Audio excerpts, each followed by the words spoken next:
There's a lie we've all been told for decades. That no matter what, the American dream is alive and well. That if you work hard, save your money, and play by the rules, you'll get ahead. But in today's America, that dream is dead or dying for millions. And it's not because people stop working hard. It's not because of laziness or poor choices. It's because inflation has outpaced wages so brutally, so relentlessly, that buying a home in 2025 is less achievable than it was during the Great Depression. Let that sink in. We are supposedly living in the most prosperous time in human history. Yet average Americans are worse off when it comes to affording a home than they were in the 1930s. How did we get here? Let's go back. During the height of the Great Depression in 1933, the average home in America cost about $5,700. Adjusted for inflation, that's roughly $130,000 in today's dollars. Now, fast forward to 2025. The average home price is over $436,000, and in many cities, it's closer to $600,000 or more. That's a 3 to 4x increase, even after adjusting for inflation. But it gets worse. In 1933, the average household income was around $1,500 per year, or about $34,000 today. That meant you could buy a house for around 4 to 5 times your annual income. Today, the median household income in America is roughly $75,000, but homes cost 6 to 8 times that, sometimes more. So even though we earn more in raw dollars, our buying power is dramatically less. And that's not by accident. It's the result of 40 years of stagnant wages and endless inflation caused by reckless government spending, massive debt printing, and a Federal Reserve that treats money like it grows on trees. When wages can't keep up with the cost of food, rent, healthcare, cars, and housing, you don't move forward, you fall behind. And that's exactly what's happened to the middle class. Let's look at the numbers. In 1970, a single-income household could afford a home, a car, and raise a family. In 2025, dual-income households are barely scraping by, and many young people are giving up entirely on ever owning a home. The average rent in America is now $2,000 a month or more. Mortgage interest rates are hovering around 7%, and 30-year home loans are becoming traps, not tools.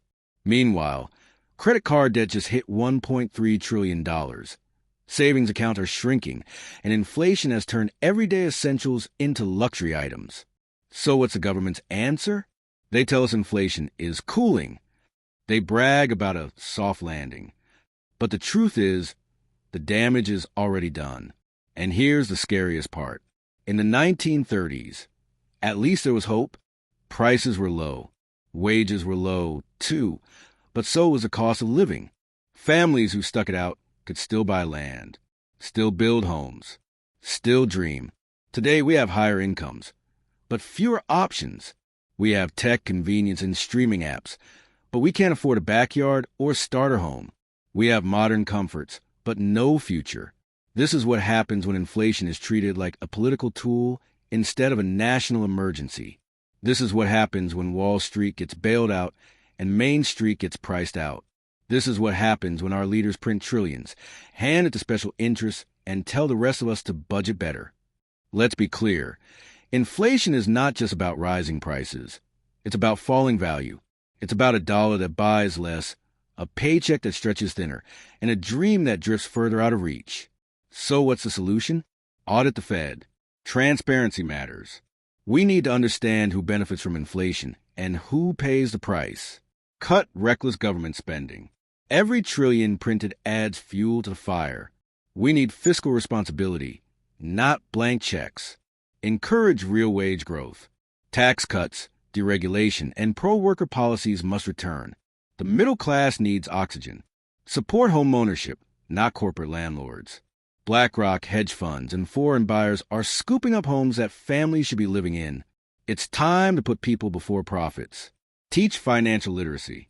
Schools train kids to take tests, not to take control of their financial future. That needs to change. But until we address the core issue that money is being devalued by design, nothing else will improve. The average American today works harder, longer, and under more stress, and gets less for it than their grandparents did during the worst economic collapse in modern history. That should make every politician in Washington hang their head in shame. It should make every working American stand up and say, enough, because the truth is simple. A nation that can't protect the value of its own currency can't protect the dreams of its people. It's time to fight back with our votes, our voices, and our refusal to accept a future of permanent renting and declining wealth. The American dream isn't dead, but it's on life support, and only we can save it